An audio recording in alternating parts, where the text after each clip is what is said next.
Welcome to First Page Fridays, a video series from the Ames Free Library. Join us each week as AFL staff share the first pages of books from a wide variety of genres. We'll read everything from new releases to titles from the library's most popular authors and even some of our personal favorites. The Chandler Legacies by Abdi Nazemian. Prologue, January 2008. If you had to choose between telling the truth and hurting someone you love or keeping a secret that eats away at you, which would you choose? I think most people would choose to keep the secret. We weren't most people. That's what we did. That's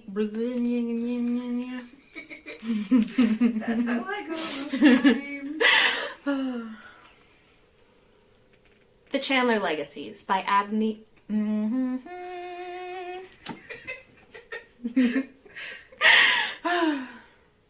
The Chandler Legacies by Abdi Nazemian. Prologue, January 2008. If you had a choice between telling the truth and hurting someone you love, or keeping a secret that eats away at you, which would you choose? I think most people would choose to keep the secret. We weren't most people. That's what we would discover in the last months of the 20th century. Those months that changed our lives forever. 8 years ago, following that turn of the century, I arrived on campus before everyone else to confront Professor Douglas.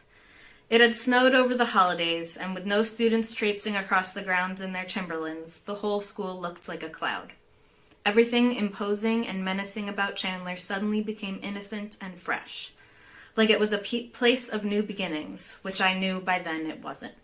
Chandler was and is a place weighed down by history. There was so much snow that it even covered the school motto on all the campus benches and buildings.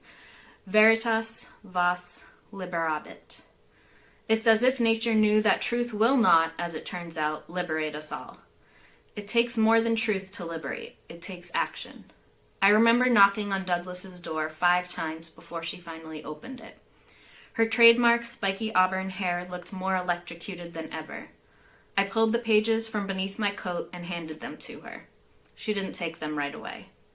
I followed her apprehensively, setting my massive backpack down. She must have sensed something was wrong, because she suddenly looked at the pages in her hand like they were a ticking time bomb. "So what's it about?" she asked. "Well, it's personal," I said. She waited for me to continue. "It's about 5 students who are chosen for a writing workshop by a brilliant professor who..." I never finished that sentence. It was too much to fit into one thought. It's still too much. Maybe that's why we wrote it all down. Because sometimes stories are the only way to make sense of complicated emotions.